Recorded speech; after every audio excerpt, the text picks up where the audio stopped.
Amontegui. Vamos a continuar con el siguiente tema. Control de concentraciones.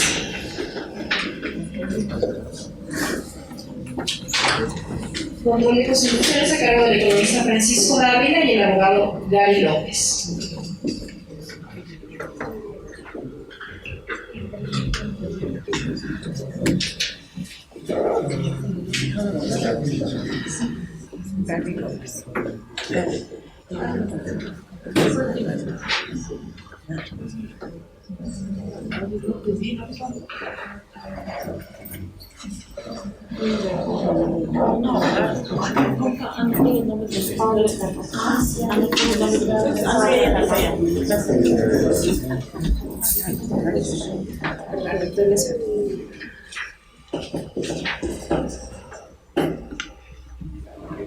El economista Francisco Dávila Herrera, economista por la Pontificia Universidad Católica del Ecuador y máster en Economía por la Universidad Nacional de La Plata, Argentina. Su campo de especialización académica gira en torno a la microeconomía, organización industrial y economía de la competencia. Actualmente se desempeña como Intendente Nacional de Control de Concentraciones Económicas en la Superintendencia de Control del Poder de Mercado. Anteriormente fue Director Nacional de Estudios y Examen de Control de Concentraciones. Ha trabajado también como analista económico de mercado. Tiene experiencia en elaboración de estudios sectoriales y en levantamiento y procesamiento de estadísticas estructurales. Bienvenido. Pero primero vamos a buenas tardes a todos. La presentación estuvo hecha. Me acompaña Gary López, el abogado. Hoy vamos a hablarles un poco sobre la temática del régimen de control de concentraciones en el Ecuador. Tal vez a breves rasgos uno no tiene muy claro lo que significa el tema de control de concentraciones. Sin embargo, es un tema que ya en varios países, como por ejemplo el pionero en Estados Unidos, se maneja desde 1914 y básicamente está en el hecho de regular la incidencia que podría tener la unión, la fusión, la concentración de dos o más empresas en el mercado y los efectos competitivos que podrían tener a un largo plazo. Entonces, a breves rasgos, la autoridad lo que hace es analizar los efectos competitivos que se podrían generar por una operación de concentración para poder decidir si esa concentración se debe autorizar, se debe denegar o deben establecerse ciertos condicionamientos específicos para aquello. Voy a darte paso primero para un poco el tema legal, para empezar un poco y luego nos remitiremos ya un poco del análisis económico como tal que se visualiza en el análisis de concentraciones. Bueno, muchas gracias. Mi nombre es Gary López Vélez. Yo durante algún tiempo fui director de control de concentraciones económicas y actualmente me desempeño en otra función dentro de la superintendencia, pero les puedo hablar de los aspectos legales del régimen de control de concentraciones. ¿Alguien tiene idea de a qué nos referimos cuando hablamos de una concentración económica? ¿No?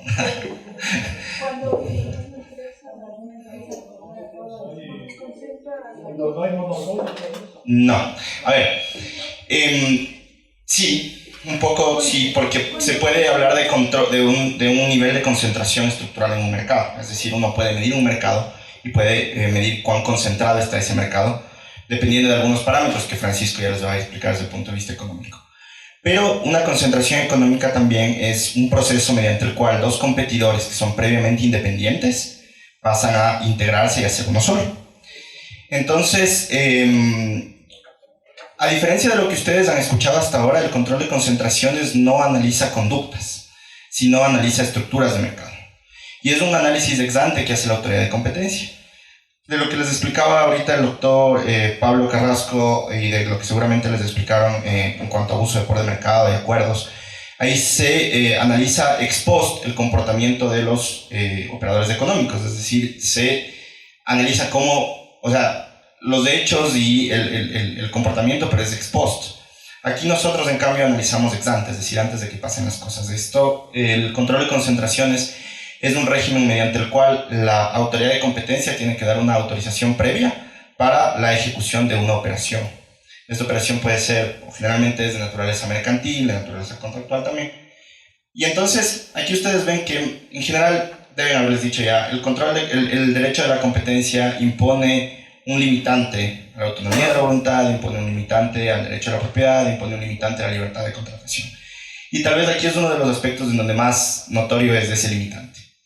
Entonces, básicamente lo que hace la autoridad de competencia es un análisis ex ante, es decir, analiza un mercado determinado y ante la operación de concentración, que así es el nombre genérico que nosotros le damos, la autoridad de competencia realiza una suposición, si ustedes quieren, una suposición evidentemente bastante sólida, con modelos econométricos, con modelos económicos, de cómo sería el mercado si es que esa operación de concentración se llega a dar. Y entonces verifica, dentro de lo posible, con la metodología disponible, si es que esa operación va a ser perjudicial para el mercado, para la estructura competitiva del mercado, o si va a ser beneficiosa. Entonces, bueno, el control de concentración es básicamente un análisis. En nuestra ley vino incorporado directamente, ha habido otras leyes que las han venido incorporando de manera posterior. Ustedes no sé, pero en el caso de la ponencia de Pablo, él les dio un caso del Indecopi, que es la agencia de competencia peruana, que es una de las más respetadas de la región. Pero para que sepan, el Perú recién este año acaba de implementar control de concentraciones en su ley. Entonces ellos no lo tenían. Nosotros sí lo hemos tenido desde el origen. En general las autoridades de competencia tienen control de concentraciones. La Comunidad Europea lo tiene desde el año 89 y los Estados Unidos desde la Clayton Act de 1914. Bueno, entonces básicamente la ley lo que dice es que una concentración económica consiste en la toma o cambio de control generado a través de la ejecución de actos tales como. Ustedes van a ver también en la ley, cuando lo revisen, que generalmente nuestra ley de competencia, como regula actos económicos, es muy difícil que establezca todas las tipologías posibles. Es muy difícil, y eso además sería inconveniente, es muy difícil que una ley recoja todas las situaciones fácticas que pueden ser objeto de control. Entonces, en el artículo 14 de la ley, que trata de definir lo que es una concentración económica, también se van a dar cuenta de este aspecto. Te dice que una concentración económica proviene de actos como la fusión entre empresas o operadores económicos, es decir, si hay una fusión corporativa, podemos razonablemente decir que hay una concentración económica siempre y cuando hay un cambio de toma de control. Ya voy a ampliar un poco de eso.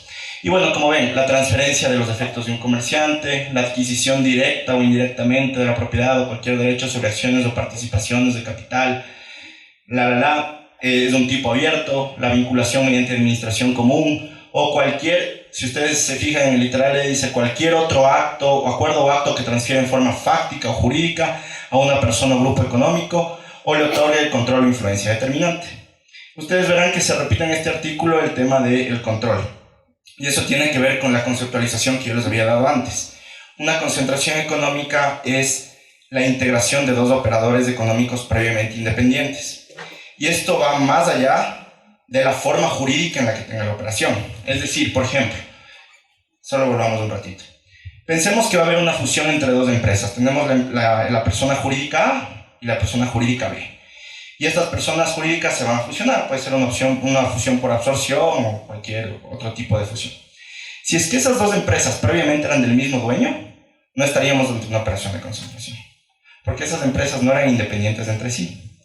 Entonces, esas empresas, al tener el mismo control, se puede decir que no estaban compitiendo entre sí, si eran del mismo dueño. Entonces, por eso es tan importante y desde el punto de vista jurídico, porque a ver, el control de concentraciones tiene un componente económico muy grande. Tal vez es de las funciones que hacemos en la superintendencia, una de las que más tiene un componente puramente económico. Pero el componente jurídico que es importante analizar, aparte de algunos otros, pero el más importante es cuando se genera un cambio o una toma de control. Entonces, para eso es importante ir a la naturaleza del acto jurídico. No sé si ustedes les hablaron del artículo 3 de la ley. El artículo 3 de la ley establece un principio que se llama el principio de primacía de la realidad. Este principio, que está recogido en otros ámbitos, como por ejemplo en el ámbito laboral y también en el ámbito tributario, dice que la autoridad, al momento de analizar las conductas o de analizar los casos, tiene que ir a la verdadera forma de los actos, más allá de la forma jurídica en la que estos estén expresados. Esto es muy importante en este aspecto, porque nosotros, cuando hacemos el análisis de si existe un cambio de toma de control, es decir, si a través de una operación de concentración un operador económico va a perder su independencia y va a pasar a estar bajo el control de un otro operador que previamente era un competidor, tenemos que ir más allá de los actos jurídicos, ¿sí? Entonces, bueno, ustedes en el artículo 14 tienen la tipología de qué es una operación de concentración. Y como les digo, básicamente esto se podría traducir en la integración de dos competidores que eran previamente independientes. Bueno, ya les hablé, el cambio de toma de control es esencial. Y en el reglamento tenemos, en el artículo 12 del reglamento, tenemos lo que debe entenderse por control. Y básicamente es una definición que está muy apegada a la definición gramatical. Es decir, el control es la capacidad de ejercer una influencia sustancial o determinante sobre una empresa o operador económico. La influencia sustancial, que es un concepto que se ha desarrollado más en la doctrina europea, en la doctrina extranjera, pero nosotros solemos basarnos mucho en la doctrina europea, quiere decir la capacidad de influir en las decisiones estratégicas del negocio, ¿sí? No tanto en el tema de la operación ordinaria, ¿no? Porque se entiende que, por ejemplo, una empresa tal vez va a tener sus administradores que van a encargarse de los asuntos ordinarios, pero sí en la capacidad de influir en la estrategia del negocio, ¿no? Entonces, hay muchos tipos de control. Hay el control, bueno, no muchos, hay algunos tipos de control. Hay el control positivo, que es en el que yo puedo decidir qué rumbo va a tomar la empresa en la ejecución del negocio. Y hay otro tipo de control que es el tipo de control negativo. Es decir, yo no puedo decidir, pero yo tengo una capacidad de veto total. Si es que, por ejemplo, si es que yo tengo el control, el control negativo, puedo tener poder de veto en las decisiones de la empresa. Si es que los otros accionistas quieren tomar alguna acción y yo me opongo y esa acción no se puede tomar, quiere decir que yo tengo control negativo. Entonces, es importante no solo analizar, por ejemplo, cuando uno verifica la composición accionarial de una empresa, generalmente la mayoría accionarial te va a dar el control, pero no siempre. Hay veces que hay que leer el estatuto. Hay veces que, por ejemplo, tú puedes tener un accionista minoritario que tiene capacidad de veto. Entonces, por más que tenga, yo que sé, el 49% de las acciones y hay alguien que tenga el 51%, si ese accionista que tiene el 49% tiene capacidad de oponerse a todas las decisiones estratégicas, tiene control negativo. Entonces, por eso es importante que en cada caso se analicen específicamente las circunstancias del negocio jurídico para ver si existe un cambio de toma de control, porque ese parámetro nos será esencial para determinar si existe o no existe una operación de concentración. Hay excepciones, es decir, recuerden que una operación de concentración debe notificarse previamente.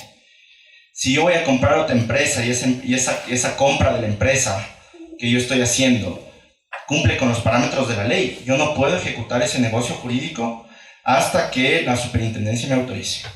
Como les dije, es un limitante a la capacidad de contratación, es un limitante incluso hay un limitante ahí a la propiedad privada, porque nosotros podemos ordenar que un operador económico se deshaga de ciertas partes de su empresa, de ciertos bienes, pero bueno, eso vamos a hablar más adelante. Pero recordemos que siempre tiene que ser previo. Si es que una operación de concentración que tenía que ser notificada no se notificó, usted, operador económico responsable de hacerlo, va a sufrir una sanción, y las sanciones son bastante grandes. Entonces, todas las operaciones de concentración deben notificarse, es decir, cada vez que yo haga un negocio jurídico en el que yo adquiera un competidor, ¿eso se debe notificar? No. Primero, porque sería imposible. Y segundo, porque se entiende que en un mercado, las operaciones que pueden afectar a la estructura de ese mercado son las que se den entre operadores económicos que tengan el poder de influenciar ese mercado por su tamaño. Ya sea porque son empresas grandes que facturan mucho, o ya sea porque dentro de un mercado relevante son importantes. ¿Les explicaron qué es un mercado relevante? Sí, ¿no es cierto? Bien. Entonces sabemos que básicamente, más allá de, está el concepto de la ley, pero se lo puede entender también como el universo dentro del cual se va a analizar, se va a efectuar el análisis, ¿no es cierto? Entonces, si es que dentro de ese mercado relevante una empresa tiene el 30% más de la cuota de mercado, y va a entrar en una operación de concentración, nos tiene que notificar. Y también empresas que son grandes, que por ejemplo, de los umbrales, ¿cierto? Ya. Bueno, no quería solo... Pero, por ejemplo, existen umbrales determinados de la ley que cuando son empresas del sector financiero, si una de las empresas o el conjunto de las empresas tiene una facturación de más de 1.200 millones de dólares, en el caso de empresas del sector seguros es de 80 millones de dólares aproximadamente, y en el caso del resto de empresas de cualquier otro sector económico es de 78 millones de dólares. Entonces, como ustedes ven, una operación de concentración tendrá que notificarse cuando o sean operadores muy grandes o sean operadores que tienen una alta cuota de mercado, 30% más dentro de un mercado relevante. Pero hay excepciones. Y las excepciones van básicamente al tema de si esas empresas fácticamente han estado operando en el mercado o si existe un cambio de toma de control. Por ejemplo, si vemos la excepción de la ley en el artículo 19, te habla de que están exentas las operaciones en las cuales las adquisiciones de acciones sean sin derecho a voto o que sean adquisiciones de bonos u obligaciones de cualquier título que convertible en acciones sin derecho a voto. No vas a tener derecho a voto, por lo tanto no va a haber cambio de toma de control, es una operación exenta. Otra excepción es la adquisición de empresas, operadores económicos liquidados o aquellos que no hayan registrado actividad en el país en los últimos 3 años. Si es que un operador económico no ha estado activo en un determinado tiempo, no es un competidor, entonces no vas a afectar la estructura de mercado si es que lo adquieres. Hay otras excepciones que se replican en el reglamento, que son la tenencia temporal de acciones, participaciones o derechos fiduciarios por parte de entidades cuya actividad normal incluye la transacción y negociación de títulos. Es decir, si yo soy un intermediario que negocia con títulos en el mercado de valores, por ejemplo, no estoy adquiriendo el control, se entendería, ¿no? Lo que estoy haciendo es servir de intermediario para la negociación de esos títulos, por lo tanto no habría cambio de toma de control. Y bueno, las otras dos excepciones son cuando el control adquiere una persona en virtud de un mandato conferido por autoridad pública o cuando el control se adquiera en virtud de la aplicación de un procedimiento de incautación, es decir, donde no hay la intención de pasar a controlar la empresa, sino que se dan situaciones específicas en las que el control pasa a otras manos, pero no porque la persona que adquiere el control quiere entrar a competir en ese mercado. Si es que tienen alguna pregunta o cualquier cosa, por favor me interrumpen, ¿sí? Bueno, y entonces, como les decía, no todas las operaciones de concentración están obligadas a ser notificadas. El artículo 16 de la ley nos dice cuáles son los 2 umbrales que se tienen que cumplir para que una operación de concentración tenga que ser notificada. El umbral es el volumen de negocios, como les decía, ese va al tema del tamaño total de la empresa en la economía. Entonces, una empresa que en el sector, que no es, o sea, como les dije, hay 3 categorías, hay el sector financiero, el sector de seguros y reaseguros, y el financiero, mercado de valores, seguros y reaseguros, y el resto de sectores de la economía. Entonces, en el resto de sectores de la economía son empresas que, ya sea individualmente o en conjunto con la otra empresa con la que se van a concentrar, o con el otro operador económico con el que se van a concentrar, tengan una facturación de 78 millones de dólares o más. Entonces, en general son empresas grandes, ¿no? Y el literal B del artículo 16, en cambio, es un umbral que ataca a la cuota de mercado. Es decir, si yo dentro de un mercado relevante tengo 30% o más del mercado relevante, o producto de la operación de concentración se va a consolidar un 30% más de la cuota, es una operación que nosotros también deberíamos revisar. En general, el enfoque que la ley ecuatoriana da a este tema es un enfoque que es bastante común en el resto de agencias internacionales. Pero, por ejemplo, la Unión Europea no tiene el umbral de cuota de mercado, sino solo el de facturación. Ahora, un detalle tal vez aquí, cuando uno define el tema de la cuota de mercado, puede ser un detalle un poco polémico, porque eso se lo hace en función de la definición de mercado relevante. Y la definición del mercado relevante en sí puede ser polémica, es decir, la superintendencia puede tener una definición de mercado relevante que el operador económico puede no estar de acuerdo. Y él puede, entonces, ahí puede haber una situación que es un poco polémica, que es un poco discutible, porque, claro, al operador económico siempre le convendrá demostrar que no tiene una cuota de mercado muy grande o que no tiene una cuota de mercado que no le da poder de mercado. Entonces, siempre tratará de atacar la definición de mercado relevante que la superintendencia haga. Pero legalmente quien está facultado para hacer la definición de mercado relevante es la superintendencia, más allá del criterio del aporte o de las pruebas que pueda ofrecer el operador económico. ¿Y el porcentaje también lo calcula la superintendencia? Sí, exactamente. El ejemplo que siempre suelo poner, y no sé si lo habrán puesto, por ejemplo, si uno quiere calcular el mercado relevante de la Coca-Cola, por ejemplo. Es decir, tendría que ver, bueno, la Coca-Cola se vende en todo el país, entonces sería un mercado relevante con una dimensión geográfica nacional. Pero ¿cuáles serían los productos que compiten con la Coca-Cola, que son sustitutos de la Coca-Cola? Las otras bebidas gaseosas. Entonces, si uno toma que el mercado relevante son solo las bebidas gaseosas, Coca-Cola tendría una participación de mercado bastante grande. Pero es probable que los señores de Coca-Cola dirían, no, pero yo no solo compito contra bebidas gaseosas, compito contra agua, compito contra energizantes, compito contra jugos. Entonces, claro, ahí el mercado relevante ya se amplía mucho más y ahí puedes llegar a determinar que tal vez Coca-Cola no tiene ya el 30% de ese mercado relevante más grande. Entonces, por eso es, como les decía, es un poco polémico y a veces eso genera un poco de problemas. Bueno, y como les decía, el volumen de negocios es la cuantía resultante de la venta de productos o prestación de servicios del último ejercicio previa deducción de impuestos. Eso es un criterio más objetivo. Lo que nosotros hacemos es verificamos los balances del año anterior de las empresas y vemos si es que han superado o no han superado. Bueno, básicamente, como les decía, un poco por aplicación del principio de primacía de la realidad, para nosotros un operador económico no es igual a una compañía, por ejemplo. Un operador económico es... no hay un concepto en la ley, pero te dice que serán operadores económicos todas las personas naturales o jurídicas, dice en el artículo 1. Pero para nosotros un operador económico va más por una realidad económica que una realidad jurídica.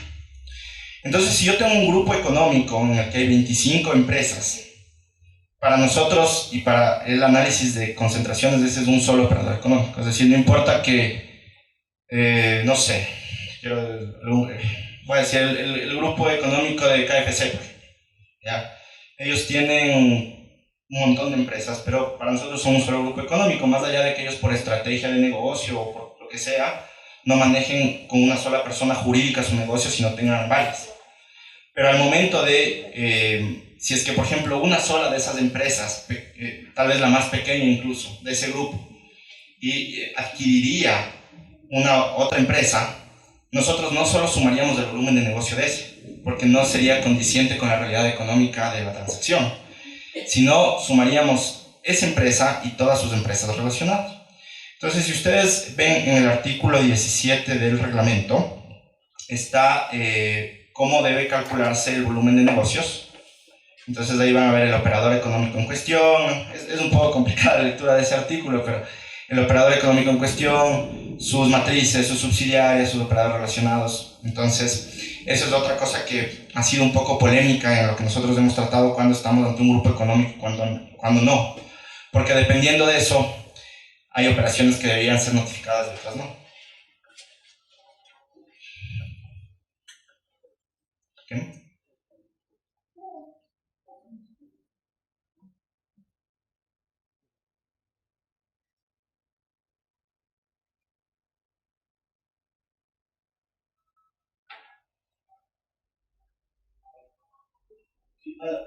Ese cuadrito es más o menos una expresión gráfica de lo que dice el artículo 17, ¿no? Entonces tendríamos que C1 es la empresa en cuestión. Como vemos ahí, tendría la empresa C1 tendría una subsidiaria de la cual es del 100% de sus acciones y tiene otras empresas relacionadas, otras subsidiarias y todo. Ahí también es muy importante el tema del control, el concepto de control que ya vimos antes. Uno puede arguir que una empresa es subsidiaria de otra si es que la empresa matriz tiene el control sobre la empresa subsidiaria. Entonces, claro, si es que tú tienes la empresa que se va a concentrar y ves que hay otro operador económico que tiene el control sobre esa empresa, entonces dirías que es una matriz y lo mismo abajo, ¿no? Y las empresas relacionadas entre sí. Entonces, es una operación de razonamiento que requiere el análisis, como les dije, jurídico, pero también un análisis fáctico. Es decir, Muchas veces puede pasar que hay empresas que en el papel tú no les ves relación por ningún lado, pero el mismo operador económico viene y te dice, no, esa empresa es relacionada porque yo tengo una empresa en Panamá que tiene una empresa en Bahamas que es dueña de esta otra empresa. Entonces, nosotros también trabajamos mucho con lo que nos dice el operador económico. Entonces, si el operador económico ya nos lo dice, más allá de que tú tal vez en los papeles no lo veas, pues en aplicación del principio de primacía de la realidad, nosotros vamos más allá de lo que digan los instrumentos jurídicos y nos vamos hacia la realidad práctica. Bueno, entonces básicamente, ¿qué pasa? Yo soy un operador económico, voy a hacer una operación de concentración, por ejemplo, voy a comprar otra empresa y veo que esta operación de concentración tiene que ser notificada a la superintendencia. ¿Qué tengo que hacer? El que vaya a ejecutar el acto positivo de toma de control, es decir, el que va a comprar, la empresa que va a absorber, el que va a designar el administrador común, la persona natural o jurídica que hace el acto positivo de la toma de control, tiene que notificar a la superintendencia. Tiene que notificar algunas cosas, pero básicamente nosotros tenemos un formulario modelo en donde ellos tienen que llenar los datos y nos tienen que dar, una descripción del negocio que van a hacer, una descripción del negocio al que se dedica la empresa que va a tomar el control, una descripción del negocio al que se dedica la persona o el operador económico que va a ser el sujeto de esa toma de control. Pueden ser uno o varios, ¿no? Hay concentraciones que de lado y lado tienen varios operadores. Nos tienen que dar el volumen de negocios, todos los bienes y servicios que proveen, cuál ha sido su participación en el mercado, su volumen de ventas, una copia del documento contractual o el documento jurídico a través del cual van a hacer la operación, porque a nosotros nos sirve todo eso para hacer el análisis jurídico y económico. Y esto tiene que ser al menos desde que hay unos parámetros también que están en el reglamento, pero desde que se cierra la transacción básicamente, o desde que se alcance el acuerdo final, los operadores económicos tienen 8 días plazo para presentarnos la notificación. Este plazo es bastante corto, a los operadores les genera problemas a veces, pero bueno, es lo que está en el reglamento y la verdad no podemos hacer nada. Así. Y bueno, en la ley se establece la posibilidad de que nosotros cobremos una tasa por análisis de estudio, lo hacemos. La tasa, ahora estamos en un proceso de reforma de la tasa porque queremos hacer una tasa más simple que vaya básicamente de acuerdo al tamaño de la operación. Entonces no hay mucho que decir al respecto. ¿Y qué tiempos nosotros tenemos de análisis? Nosotros desde que la operación entra a la superintendencia tenemos 60 días término, prorrogables por 60. Se acabó la batería. Prorrogables por 60 días término adicionales, y los cuales se pueden suspender durante 60 días plazo, más o menos en línea con lo que dice el POA ahora, ¿no? ¿Qué pasa si la superintendencia no se pronuncia? Hay un silencio administrativo positivo. Si el día 61 la superintendencia no se pronunció, se entiende que la operación de concentración estuvo autorizada plenamente y no se necesitará cualquier otra cosa.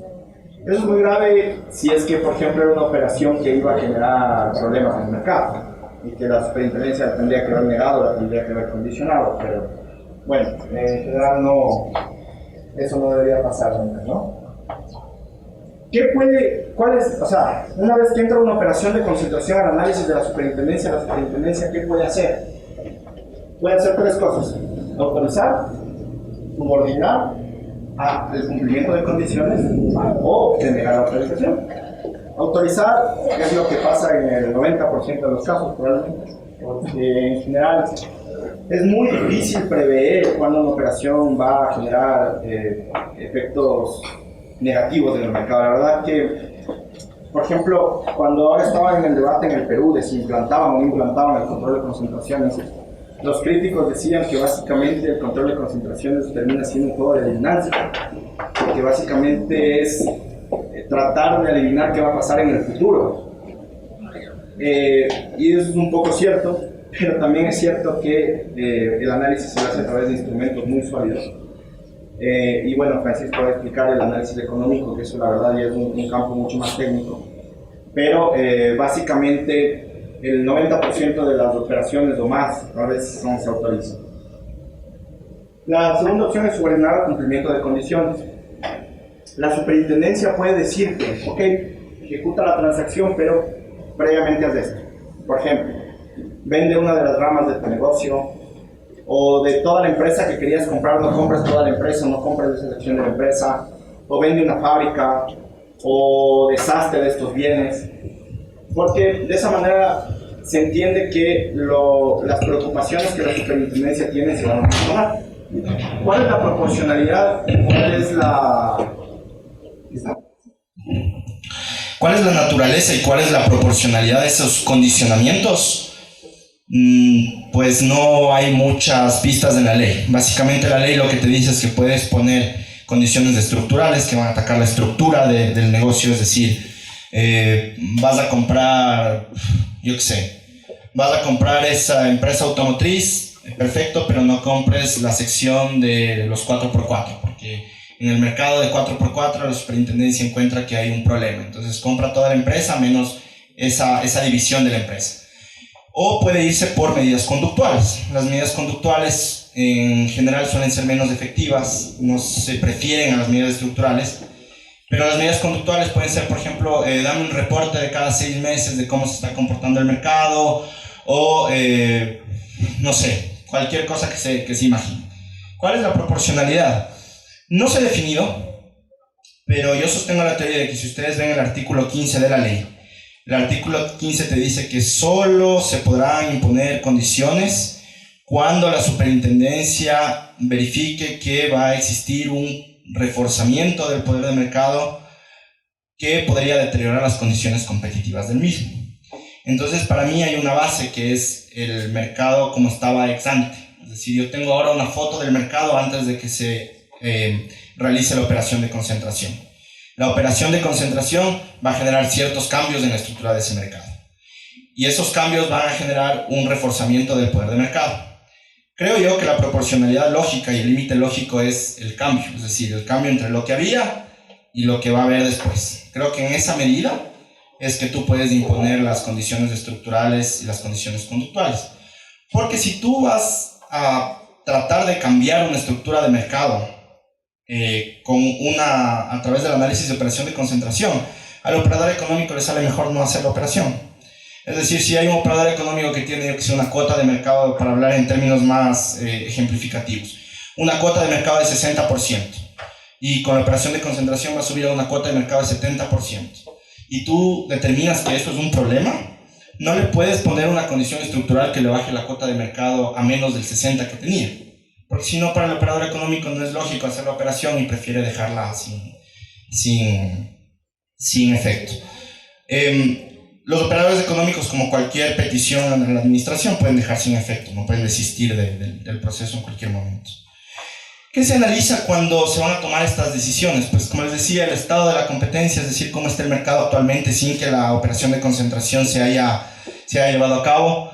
El grado de poder de mercado que tienen los operadores económicos. Sí les explicaron, me imagino, qué es el poder de mercado. Exactamente. Entonces, el grado de poder de mercado, básicamente, como les habrán explicado también, que no necesariamente está atado a la cuota de mercado, es decir, no es necesariamente proporcional, pero sí suele ser un buen indicativo. La circunstancia, como les digo, de si a partir de la operación de concentración se fortalece el poder de mercado, se disminuya, se distorsiona o obstaculiza la libre concurrencia. La contribución de la operación de concentración, porque toda operación de concentración parte de una lógica económica. Yo voy a hacer una operación de concentración porque puedo tratar de generar eficiencias o aumentar el tamaño de mi negocio o incurrir en otras áreas en las que no había incurrido antes o generar economías de escala. Entonces, como ya les va a explicar Francisco más adelante, básicamente también el análisis económico viene de qué perjuicios pueden generarse por la operación de concentración versus las deficiencias que se pueden generar. Y se hace un análisis de los dos, y si es que es una operación que va a generar más deficiencias que perjuicios, es probable que se la apruebe. Caso contrario, pues se la negará. Bueno, y como les decía, ¿qué medidas pueden establecer para mitigar los problemas de competencia? Remedios conductuales, como les decía, eso va a la actuación del operador económico, remedios estructurales a la estructura de su negocio y remedios mixtos. Nosotros en general, como les digo, solemos preferir los remedios estructurales porque son más eficientes. La doctrina y la práctica internacional te dice que los remedios estructurales suelen ser mejores porque son más fáciles de controlar. El hecho de que tú pongas remedios conductuales y que, por ejemplo, le obligues al operador económico a ejecutar ciertas cosas durante un periodo de tiempo, el control es muy difícil, es muy costoso para la agencia de competencia. Por eso incluso hay veces que las agencias de competencia lo hacen afuera y nosotros aquí lo hemos hecho, en el que designas a un tercero para que te ayude a controlar. Y ese tercero tiene una figura jurídica una naturaleza jurídica un poco especial, porque es un tercero que ejecuta un poco las facultades que tiene la agencia de competencia, pero que sin embargo la agencia de competencia no le paga, sino le paga el operador económico, y tiene que ver ahí unos requisitos de independencia y todo. Pero bueno, eso es un tema que tal vez en este momento no vale la pena exponer con amplitud. Y pues a continuación ya vamos a ver los fundamentos económicos del análisis. Básicamente, como les digo, hasta aquí estaba el proceso, un poco el análisis jurídico. Como les decía, tal vez en esta actividad de la superintendencia el análisis jurídico no es es muy relevante, pero no es el quid de la cuestión. En cambio, el análisis económico es mucho más importante, y ahorita les dejo con Francisco para que les explique, por favor. Muchas gracias por su atención. Bueno, como bien señalaba Gary, la base del análisis de control de concentraciones es económico, el fundamento es económico, y la normativa se apega a generar ciertos parámetros de control de esos efectos económicos que podría generarse a partir de una operación de concentración, llámese fusión, llámese adquisición de activos, adquisición de acciones. En ese sentido, quisiera justamente empezar con esta diferenciación. ¿Qué es una operación de concentración y qué es una concentración estructural del mercado? Es común escuchar en la gente y en el público en general que dicen, ¿por qué no hacen nada si, no sé, la empresa que participa en el sector de cervezas tiene gran posición de mercado y es prácticamente un monopolio, y ustedes como agencia de monopolio no hacen nada cuando tienen un control de concentraciones y ellos concentran la mayoría del mercado? ¿O por qué no hacen algo con las operadoras telefónicas o quien tienen grandes capacidades o son casi monopólicas en el mercado? Porque esa es una condición ex ante, y ese es un problema de haber tenido una ley tan nueva, y es que la estructura de los mercados en general en el Ecuador están sumamente concentrados. Entonces uno piensa en muchos mercados, en cualquiera, en los que consume a diario, y uno puede ver que las empresas que participan y las que se nos vienen a la mente son pocas. ¿Por qué es eso? Porque el desarrollo de las empresas permitió que empresas pioneras acumulen gran participación de mercado, o que las empresas que les competían con el tiempo se las vayan adquiriendo, se las vayan comprando poco a poco y se fortalecieron. Entonces, es justamente lo que hace el control de concentraciones, es, con la base de la estructura ya concentrada que existe en el mercado, es por lo menos evitar que el mercado se concentre mucho más fuerte, para que esas concentraciones puedan generar en un futuro problemas anticompetitivos. ¿Qué es lo que quiero decir? Después vamos a topar ya algunos ejemplos prácticos de algunos análisis de concentraciones que se han hecho en el Ecuador. No quiero adelantarme un poco a eso, pero el día de mañana vienen dos empresas que tienen cada una el 50% de la participación del mercado y quieren fusionarse. Entonces uno dice, o sea, si va a ser una, ellos van a tener el poder para poner unos precios, no tienen incentivos de generar nuevos productos, porque como no hay quienes compitan, no tienen por qué, y aparte están recuperando todos sus costos de inversión y todos los costos y gastos que realizan a través de los altos precios que cobran. No tienen incentivos a dar a mejor producto, mejor calidad, mejores servicios. Entonces eso es justamente lo que tratamos de evitar. Que antes, con la autorización y con el análisis que hace la superintendencia, esta estructura de mercado no varíe lo suficiente para poder perjudicar a los competidores y a los consumidores en cualquier nivel de la escala de negocios. Como señaló Gary, en cualquier momento, si tienen alguna duda o estoy yendo muy rápido o usando algún concepto que tal vez no se comprende, me interrumpen con tranquilidad. Entonces, pongamos un ejemplo. ¿Qué es la competencia en específico? Tenemos dos marcas y imaginemos que solo existen dos marcas de teléfonos móviles, Samsung y Apple, ¿sí? Cada una tiene 50% de mercado, ¿sí? Y su precio de mercado del celular que todos tenemos cuesta $100, que ojalá fuera ese precio. Teóricamente, existe una actitud competitiva entre ambos y van a empezar a competir y a batallar en precios. ¿Qué es lo que quiere decir? Que Apple fija un precio de $100, la mejor estrategia que tiene Samsung para participar en el mercado es bajar su precio para ganar mayor cuota de participación. Entonces, ellos deciden bajar a $90. ¿Qué es lo que hace Apple cuando empieza a ver que la gente empieza a comprar más del teléfono? Imaginándonos que son de las mismas características y a un consumidor promedio le da lo mismo comprar un teléfono que el otro. Entonces, lo que hace Apple es, su mejor estrategia es bajar el precio y tener un precio de 80. Y así sucesivamente, Apple bajará a 70 y llegará a un punto medio donde el precio estará en 50, donde ya apenas alcanzan a cubrir sus costos y tendrán una ganancia mínima. Entonces, este efecto competitivo del mercado, esto es lo que sería lo ideal y lo teóricamente idealizable. ¿Qué es lo que pasa cuando no hay este efecto competitivo? Si ya Apple y Samsung llegaran a concentrarse y ahora sacan un solo teléfono que fuera marca Apple, Samsung, entonces la entidad combinada tendrá el 100% del mercado. No existe otra compañía en el mercado que genere otra competencia y que les diga, ustedes no pueden cobrar 50, sino pasan a 100, en el mejor de los casos, pasarán a 120, pasarán a 150 un teléfono y no podrán adquirir los consumidores empezarán a no adquirir el servicio o el producto que están vendiendo porque es la única oferta del mercado que tienen, no tienen más. Entonces esto genera una extracción del excedente del consumidor por parte de la empresa combinada. En este caso, la pérdida, si es que subiera a un precio de $100 nuevamente por la falta de competencia, llegará a estar el perjuicio en unos $50, que sería, no perjuicio, pero el efecto negativo al excedente del consumidor. Entonces, por tanto, esta adquisición, esta fusión ha generado que aumente el poder de mercado del operador económico y que pueda establecer las reglas de juego sin que nadie le pueda limitar su participación en el mercado. Entonces ahí vamos a dos temas específicos. ¿Qué es lo que buscan las empresas? Y es muy común, tal vez en Ecuador no, por la estructura societaria de las empresas, no es común escuchar tanto de las fusiones y las adquisiciones, sino son contadas las que se nos vienen a la cabeza. Pero en otros países es algo que se da a diario. ¿Qué es lo que buscan las empresas por su lado? Es generar eficiencias productivas. Entonces ellos lo que buscan es, a ver, yo compro esta empresa y con esto voy a poder hacer mucho más eficiente mis costos, voy a reducir personal, me voy a especializar en esto, ya no voy a tener que comprarle la materia prima de arriba porque yo mismo soy dueño de la empresa, entonces yo ya tengo la materia prima.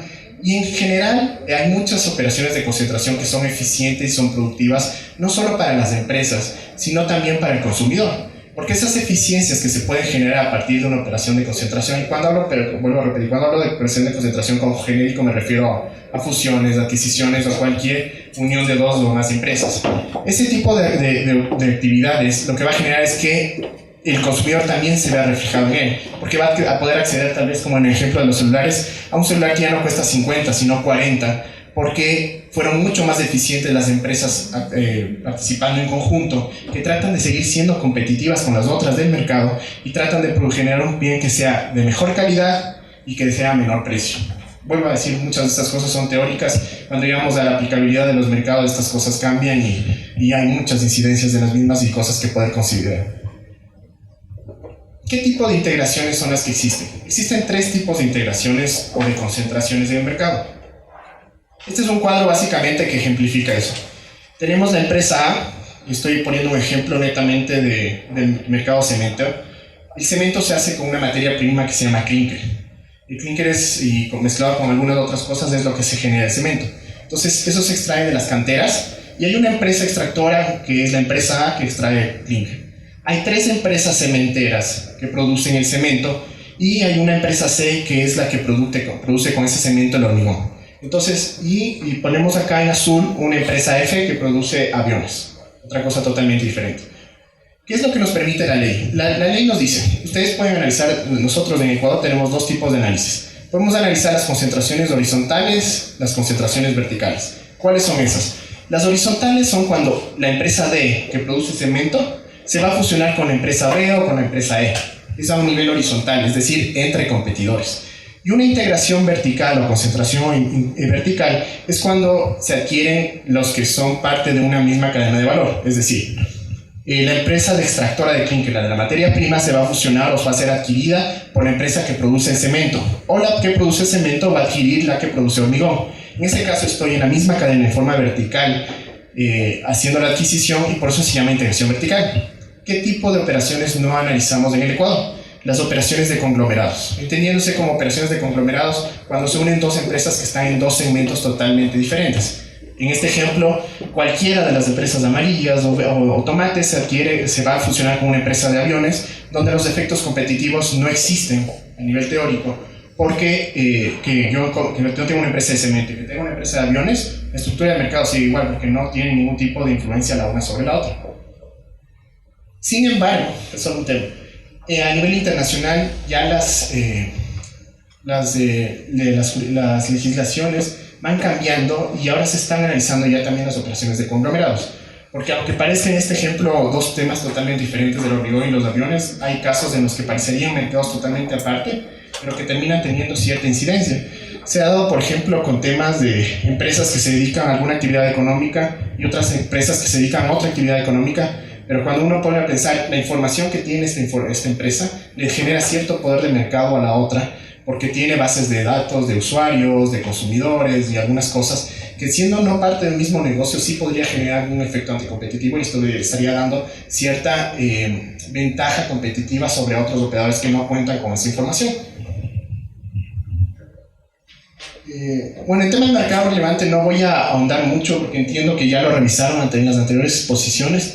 Pero hay un tema específico aquí que quisiera tratar, mejor dicho dos. El uno es un tema que explicaba Gary y es la definición del operador económico.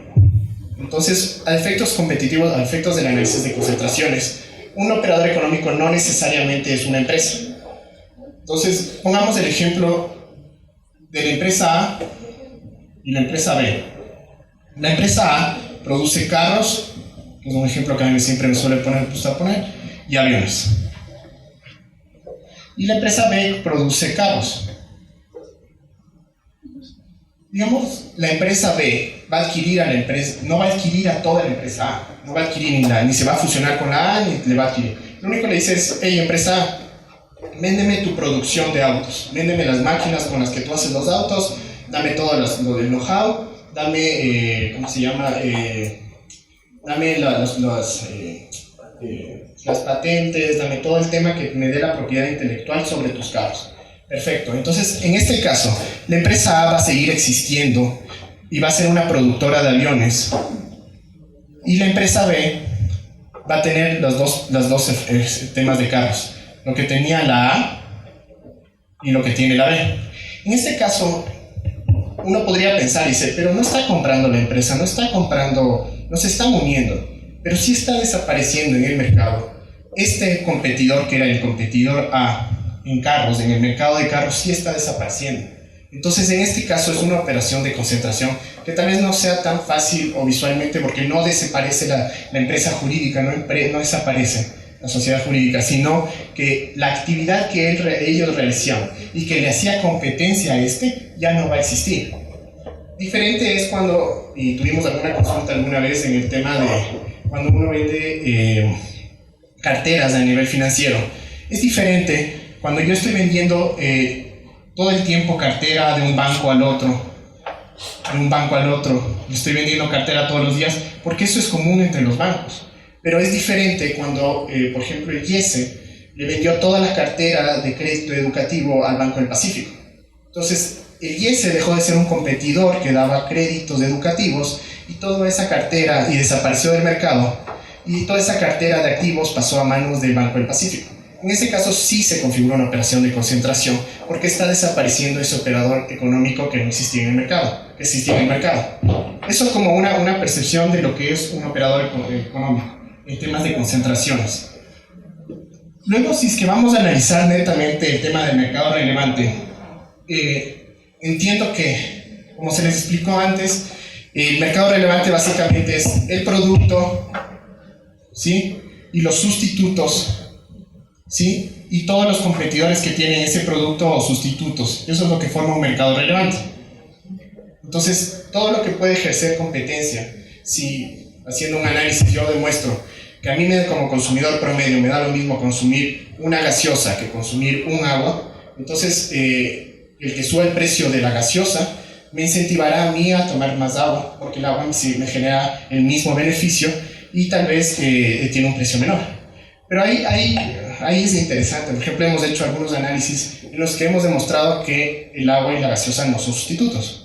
Es más, las gaseosas en general carbonatadas, las bebidas carbonatadas por sí solos son un mercado relevante y no son sustitutos de los jugos, a pesar de que las dos son temas que uno puede tomar, uno puede beber, y así se puede definir ya técnicamente muchos mercados, y es justamente el problema que mencionaba Gary, que es cómo puedo yo analizar los mercados y definir estos mercados relevantes, y cómo puede pensar el operador económico que ese mercado relevante es diferente. Entonces el mercado relevante es, por un lado está esta parte del producto, y por otro lado está la parte geográfica. Entonces, no es lo mismo que yo mida las cuotas de participación que tiene una empresa por la venta o la prestación de un servicio en un mercado tan pequeño como Quito. Entonces puede ser que la empresa tenga el 80%, pero si digo el mercado geográfico relevante es a nivel nacional, tal vez ya la participación sea del 20, del 10% a nivel nacional. Y esa dicotomía entre la definición del mercado relevante es lo que puede generar ciertas discrepancias al momento de analizar una operación de concentración e incluso en otras conductas cuando las sanciones son a partir de la definición del mercado relevante. ¿Cuál es otro tema que se tiene en consideración cuando hacemos análisis de concentraciones? Es justamente ver cuál es el producto, que el producto de la concentración, de la operación de concentración, se está viendo afectado. Entonces, lo que decía yo en el análisis es, si es que voy a analizar la operación que describí hace un momento entre los aviones y los carros y otra de aviones, y en realidad la empresa A y la empresa B sí se van a fusionar, mi mercado relevante y mi mercado de análisis siempre va a ser enfocado al mercado de carros, porque en el mercado de aviones no sufrió ningún tipo de efectos, por más de que la adquisición también haya sido de esa cuota de participación. Allá donde hay un traslape, donde yo tengo presiones competitivas, donde yo puedo analizar el mercado con mucha más certeza, es donde yo me voy a enfocar en el análisis del mercado relevante. Y obviamente hay una serie de análisis cuantitativos y cualitativos que uno puede realizar para hacer ese tipo de análisis. A nivel cualitativo, para hacer análisis del mercado relevante, lo que uno es describir cuál es el producto, cuáles son las características y los usos que se le da a ese producto. Se le puede realizar encuestas a los consumidores para poder percibir cuál es la percepción que ellos tienen de la utilización o de la utilidad que le da ese producto, porque a veces y es común cuando nosotros discutimos en la superintendencia, es dar la percepción que uno tiene de los productos y del uso que uno le da a los productos. Pero la idea siempre que uno tiene cuando hace esto es ver cuál es la percepción y el criterio que tiene el consumidor promedio. Porque mi criterio, mi percepción puede estar muy sesgada a ciertas preferencias que tengo yo como consumidor y que no son las mismas que tienen ustedes. Entonces, cuando yo veo y hago un análisis, veo en realidad el promedio del consumidor sustituye un agua con una gaseosa o no lo hace, tal vez no era lo que yo pensaba, pero es lo que en general la gente sí hace. Entonces, ese es básicamente, y obviamente un tema importante es escuchar de primera boca a los consumidores, a los operadores económicos, a los competidores, quienes realmente tienen la información para poder nosotros hacer un análisis relevante. Ya a nivel cuantitativo se hacen ciertos análisis estadísticos y econométricos donde uno puede medir qué tan preferente es que un operador cambie un 5%, si yo le subo el precio a un producto un 5 o un 10%, se pasa a otro producto. Si yo hablo de margarina y mantequilla, por ejemplo, que es el caso que se utiliza, si yo le subo un 5 o 10% a la mantequilla, ¿yo utilizo margarina? ¿O viceversa? Entonces, ese tipo de análisis econométricos y cosas así han llegado a demostrar ciertos parámetros para ver la sustituibilidad de ciertos productos y poder hacer análisis. Entonces, por ejemplo, tenemos acá un ejemplo en el tema de justamente lo que me... Está Coca-Cola y Pepsi. Coca-Cola elabora gaseosas, hidratantes, aguas, jugos. Pepsi tiene gaseosas, hidratantes y snacks. Si ellos decidieran concentrarse, los mercados relevantes a los que nosotros enfocaríamos serían netamente a gaseosas hidratantes, porque son los dos mercados en los cuales la operación de concentración va a generar un efecto. Porque en el mercado tanto de agua, de jugos o de snacks, entendiéndose que aguas y jugos son sustitutos de las gaseosas y snack es otro producto, no genera ningún efecto porque va a seguir existiendo un solo competidor, un solo actor del mercado que tiene esa participación de mercado. Entonces, una vez que definimos qué es el mercado relevante, tenemos que ver tenemos que el mercado relevante es el mercado de gaseosas. ¿Qué es lo que pasa en ese mercado? Primero vemos cuál es la estructura del mercado. Entonces podemos determinar que hay un operador, digamos, no son datos ciertos, me voy a poner supuestos, que la empresa Coca-Cola tiene el 40% de gaseosas en el mercado, el 40% del mercado de gaseosas, y Pepsi tiene el 20%. Entonces, esa es la estructura, y actualmente están compitiendo así. Entonces, Pepsi le hace fuerzas competitivas a Coca-Cola, que hace que los dos estén disputando ciertos mercados. Entonces yo quiero meter mi producto acá y te hago un descuento y yo te bajo el precio, yo te doy mayor cantidad, yo te doy mayor facilidad, te doy acomodados ciertos refrigeradores. Estoy compitiendo en el mercado. Entonces esa es como la estructura actual. ¿Qué es lo que va a pasar después? Se hacen una serie de indicadores y de umbrales. Por ejemplo, esto es lo que me permite ver es qué tan concentrado está ese mercado. Entre más concentrado esté un mercado, más oportunidad y facilidad va a existir para que en un futuro puedan existir efectos anticompetitivos. Entonces, este índice C4 es un análisis básico donde uno suma la cuota de participación de las primeras 4 empresas del mercado, y si las primeras 4 empresas del mercado tienen más del 60% del mercado, se habla que es un mercado altamente concentrado.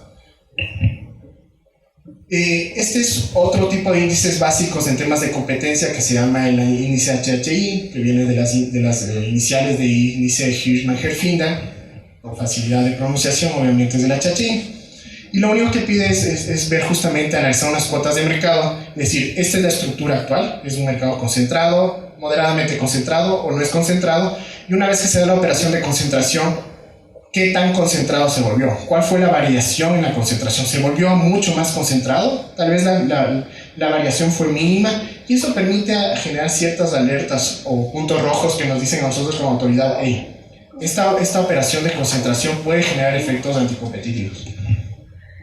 Luego, hay otro tipo de análisis que también se tienen que hacer en medio de todo este tema, porque no solo hay que ver la estructura del mercado o la actuación de los competidores, sino cómo está el mercado en general. Entonces, se analiza también lo que es las barreras de entrada, es decir, qué tan fácil es, dada la estructura concentrada que existe hoy, que ingrese un nuevo operador al mercado. Ahí existen muchas barreras legales. Es difícil que una empresa de afuera invierta en el país e ingrese a competir. Hay altas inversiones que tienen que hacer, por lo que es muy complicado que entren nuevos competidores al mercado. Entonces, básicamente hay 3 supuestos que para que no haya barreras de entrada tienen que analizar qué probable es el ingreso de un nuevo operador. Si el ingreso de ese operador es oportuno, eso quiere decir que va a ingresar unos 2-3 años al mercado, y que el ingreso entonces es oportuno para mitigar cualquier riesgo de competencia. Y si ese ingreso es suficiente, es decir, no quiere decir que va a entrar una empresa chiquitita que la va a aplastar, sino que tiene que ser un operador económico sumamente fuerte que pueda mitigar los efectos competitivos que podría generarse a partir de la operación de concentración. Entonces, ahí tenemos las barreras de entrada a nivel de probabilidad, se analizan lo que son barreras estructurales, cómo está el mercado, si es que hay barreras regulatorias, si es que hay barreras de comportamiento, como temas de que haya limitaciones de precios o que haya publicidad, si es que se necesitan licencias, patentes, qué tan fácil es la inversión que se tiene que hacer, si es que va a ser oportuno el ingreso. Se estima que más o menos entre unos 2 o 3 años que acceda a un operador es suficiente para decir que no hay tantas barreras de entrada y que cualquier efecto competitivo que podría generarse va a verse reducido por la entrada de un nuevo operador. Y el tema de suficiencia es que sea suficientemente grande. Entonces aquí poníamos otro ejemplo, el ejemplo que poníamos al inicio sobre Samsung y sobre Apple, que ingresaron un nuevo operador que se llama Huawei, donde ellos están cobrando el precio de 100.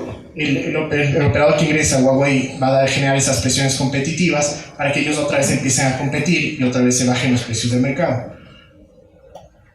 Y básicamente, porque no quiero aburrirles, el tema es básicamente, una vez que demostramos que las operaciones de concentración está muy concentrada, que hay un mercado estructural, que hay barreras de entrada, eso propicia condiciones para que haya efectos en el mercado de la operación de concentración. Y se reducen dos tipos de efectos que podrían generarse: efectos unilaterales y efectos coordinados. Efectos unilaterales es cuando yo, como empresa que adquiría otra, obtengo la participación suficiente y el poder de mercado suficiente para que por mí mismo tener cualquier tipo de práctica anticompetitiva.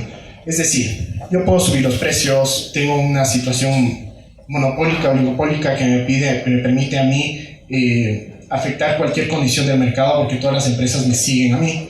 Y los efectos coordinados básicamente es, yo ahora ya soy un operador importante, voy a competir con otro operador importante y para mí hay ciertas características del mercado que me van a permitir a mí posiblemente ponerme de acuerdo entre Apple y Samsung y decir, oye, no compitamos, pongámonos de acuerdo y no nos bajemos, no sigamos compitiendo porque somos tontos, estamos bajándonos de precio, estamos bajando nuestra utilidad, pongámonos de acuerdo y cobremos los 200. Entonces, ese tipo de prácticas bajo ciertas estructuras de mercado es mucho más factible y son efectos indeseados y que tratamos de evitar y de reducir con los análisis que hacemos. Y el último análisis que hacemos, una vez que vemos que tiene todos los efectos negativos, es ver, ahora bien, analizamos que esta operación de concentración tiene efectos negativos, ¿qué tipo de efectos positivos pueden generarse? ¿Qué tipos de eficiencias puede generar esta operación que solo puedan ser generadas por la operación de concentración y que no haya otro medio menos anticompetitivo que permita hacer ese tipo de obtener ese tipo de beneficios? Entonces ahí tenemos, reducen costos, por tanto esa reducción de costos podría beneficiar al consumidor en la reducción de precios. La unión de estos dos operadores aumenta el portafolio de productos o les hace especializarse en ciertas cosas que va a generar que sus productos tengan mayor calidad, que tengan mayor especialidad, que haya más variedad del momento que yo voy a los perchas y encuentro ciertos productos. Y ese tipo de eficiencias tienen que ser comprobables. Entonces ese tipo de cosas son válidas, son aportes y tienen que ser propuestas de los operadores económicos cuando se presenta una operación de concentración. Eso es básicamente y a breves rasgos lo que es el análisis de control de concentraciones. Solo queremos terminar con 3 ejemplos prácticos que tal vez ustedes lo tienen en mente y que permita visualizar más allá. Entonces hemos puesto 3 casos en diferentes sectores de experiencia que ha tenido la superintendencia en operaciones autorizadas, subordinadas o negadas. Tenemos cerca de unas 140 operaciones que hemos analizado durante los últimos 5 años. Y por poner un ejemplo, está el tema autorizado recién. Vino una empresa externa que no competía en el mercado y compró al grupo GPF, que es Fibeca Sanasana. Entonces, ¿qué es lo que uno puede presumir a breves rasgos? Es que una empresa chilena que se llama Socofal, que tiene arriba otro operador mexicano que se llama FEMSA, que no participaba en Ecuador, compró el grupo GPF. Entonces, Grupo GPF ya era controlado por otros dueños y este cambio de venta de acciones no genera ningún efecto competitivo en el mercado. Es verdad, Socofal tiene un gran brazo económico, va a poder tener mucha potencialidad en el mercado, pero GPF va a seguir funcionando, no ha desaparecido ningún otro competidor del mercado, no va a haber ninguna variación en ese sentido, entonces no hay una necesidad específica para preocuparse por esta operación de concentración porque la estructura del mercado se mantiene igual. Asimismo, y antes de pasar a la subordinada, que me gustaría más bien que le expliques, que es tal vez la que tuvo un poco más de fuerza y de publicidad por el sector que era, hablamos de una operación de negado y que tal vez la gente no conoce. Y en Ecuador en los últimos, desde el 2012 que existe la ley, desde el 2011 que existe la ley, solo se han rechazado dos operaciones de concentración. Una fue la de cementos. En el Ecuador existían, porque ahora creo que existen 4, 3 empresas de cementos. Empresa Lafarge, Holcim y la cementera pública, ¿sí? Entonces, a nivel internacional, Lafarge y Holcim dijeron, unámonos, comprémonos, ¿sí? A nivel internacional, Holcim no es la más grande, sino es Lafarge, lo que es al revés aquí en Ecuador. Y nosotros vimos que la unión de estos operadores prácticamente les daba cerca del 90% del mercado. Y la otra empresa pública era pequeña y no tenía lo suficientes fuerza como para hacerle competencia en este mercado específico que ya controlamos.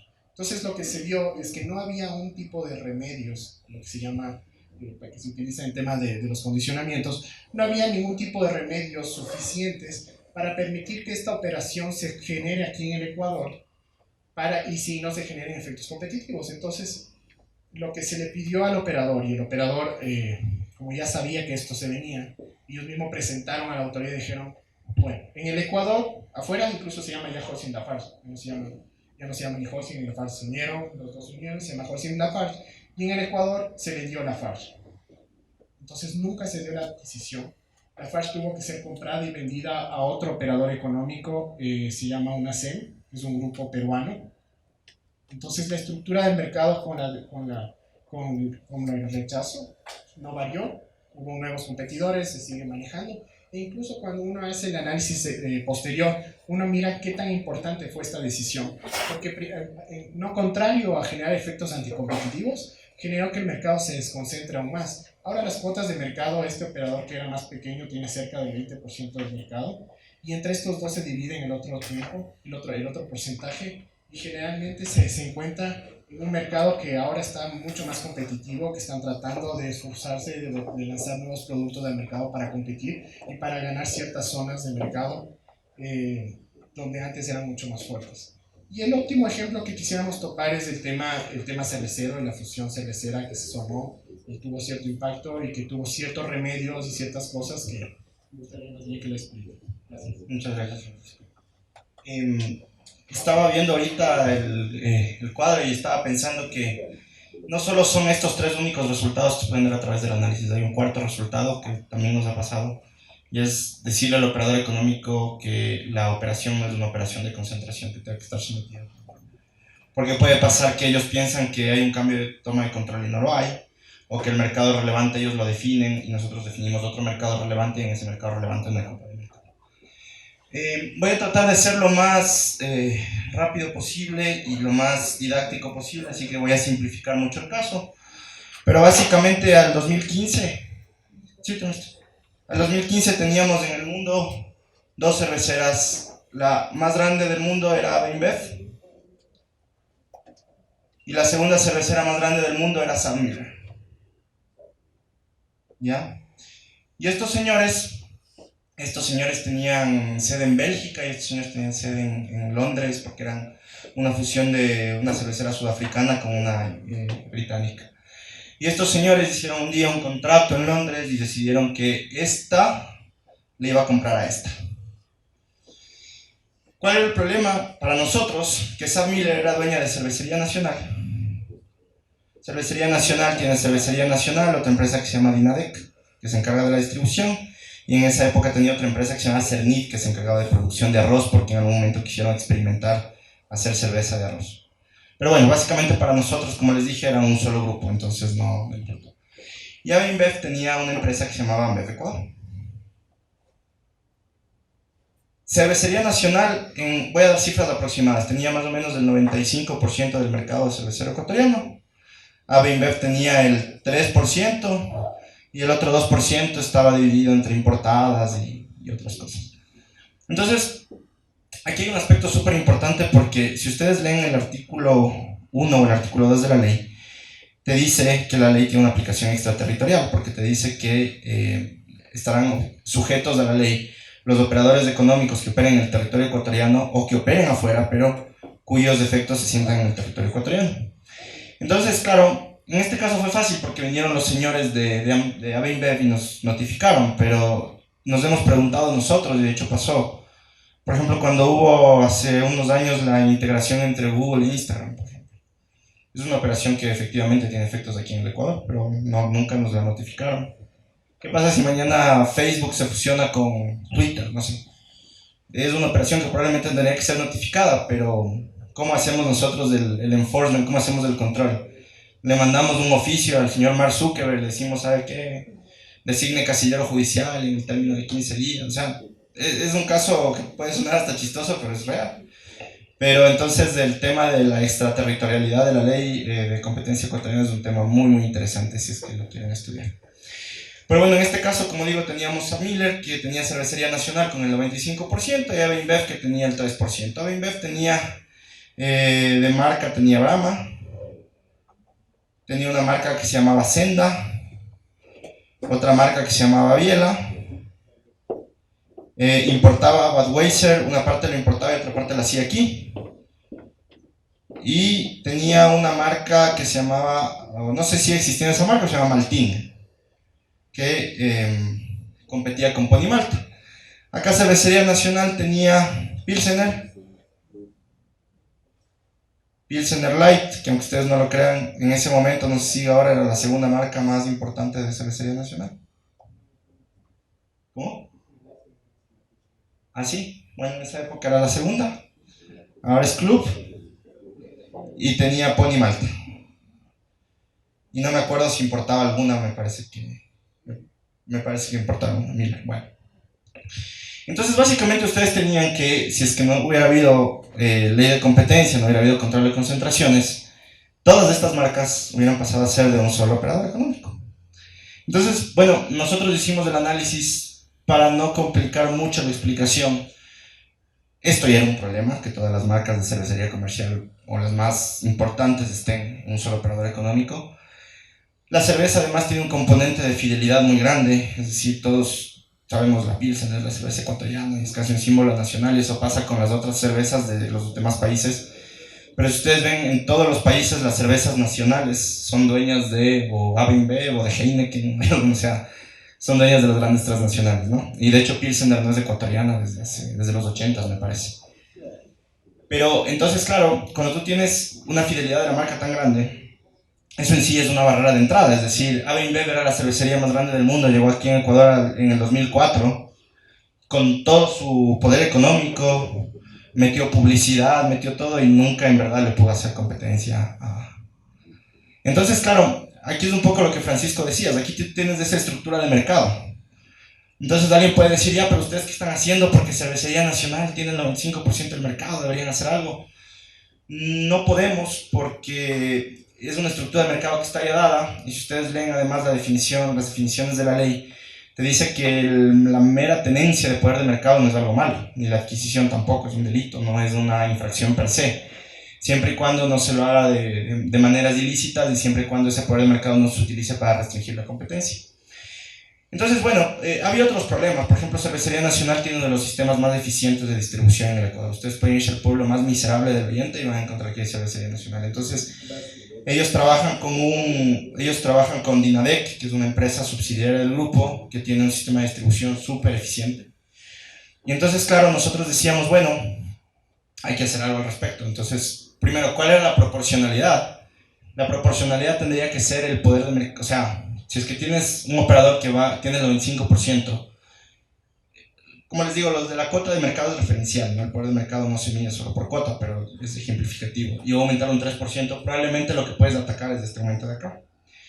Entonces, básicamente, nosotros lo que hicimos al final es esta operación la condicionamos, es decir, la sometimos al cumplimiento de condiciones estructurales y conductuales. Entonces, lo que dijimos es que básicamente, Avinbev, que iba a adquirir estas dos empresas, básicamente tenía que deshacerse de este negocio de acá. Entonces nosotros lo que hicimos fue, le dijimos a Avinbev que tendría que deshacerse de la fábrica de Ambev en Guayaquil. Ambev tiene una fábrica en Guayaquil, tiene activos de producción, activos de distribución. Ambev tenía que vender todo eso. Avinbev, perdón. Pilsener tiene una fábrica en Guayaquil, tiene otra acá, no sé cuáles otras tiene. Ambev, aparte de eso, a esa fábrica tenía que añadirle las marcas de Senda, de Biela. Aquí había otra marca, perdón, que me olvidé, que se llamaba Dorada, que producía Cervecería Nacional. Entonces tenía que Dorada también, y tenía que vender acá Maltín.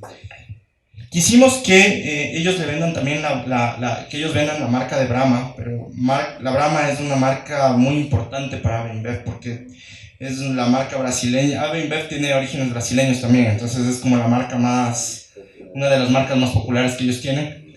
Pero lo que logramos es que ellos le licencien esa marca durante 20 años, ¿ya? Entonces lo que al final acá es que se armó un paquete de negocio donde tenías fábrica, tenías las marcas,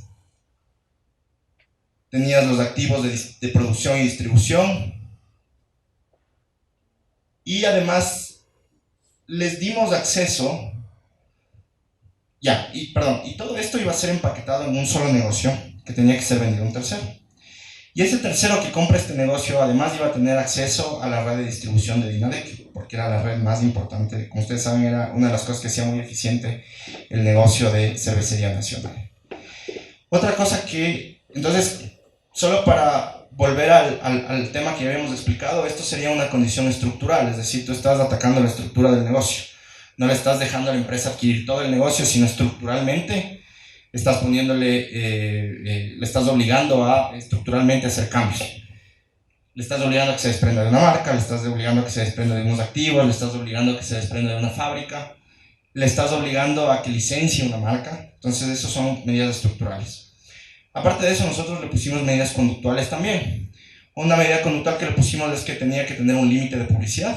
Entonces, ellos, para evitar que a través de la publicidad de esta empresa que tenía un montón de dinero y un montón de recursos, que a través de la publicidad le coma al competidor, les pusimos un límite, es decir, ellos nos tenían que reportar cada cierto tiempo el límite de publicidad, o sea, los gastos de publicidad que no superen los límites establecidos.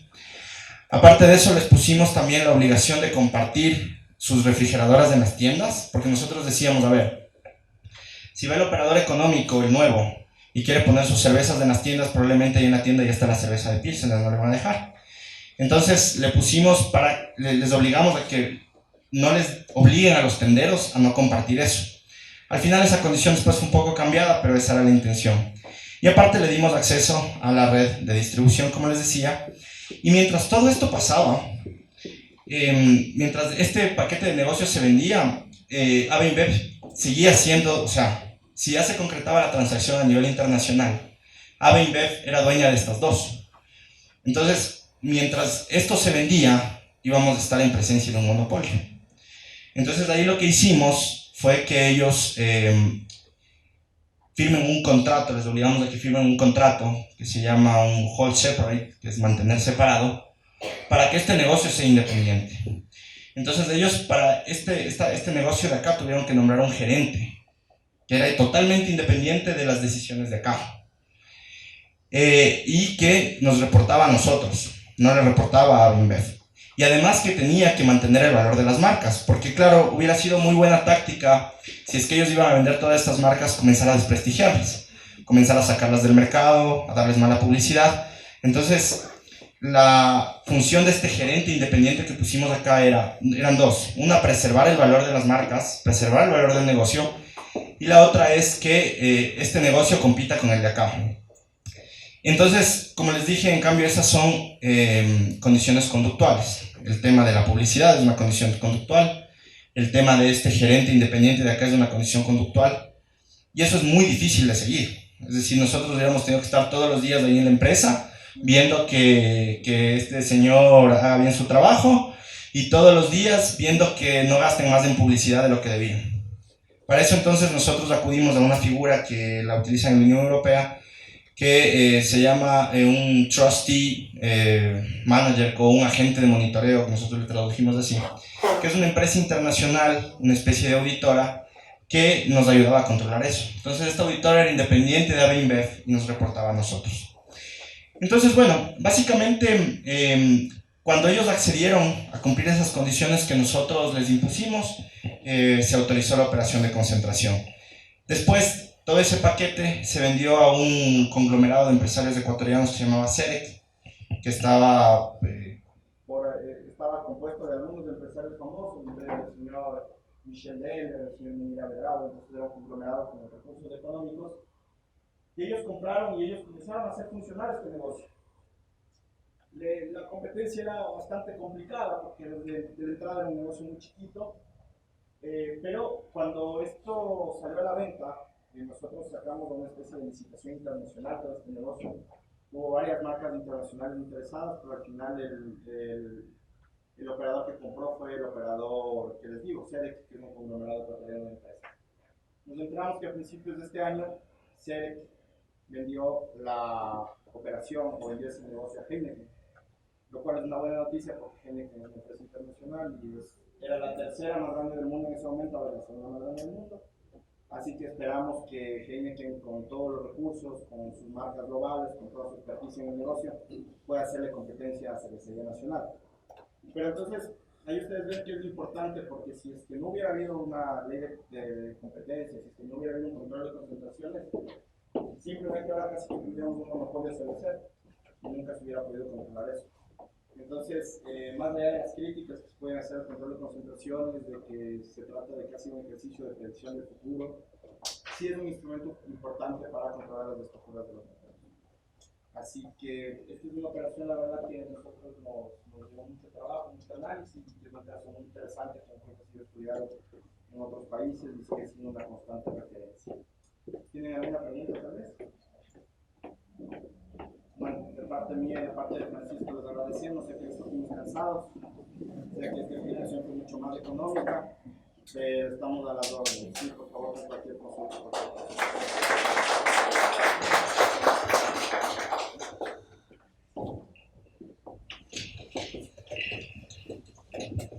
Agradecemos la intervención del economista Francisco Dávila y del abogado Gary López. Con esta exposición terminamos la jornada académica del día de hoy. Queremos agradecer a la Superintendencia de Control del Poder de Mercado por su presencia y su participación.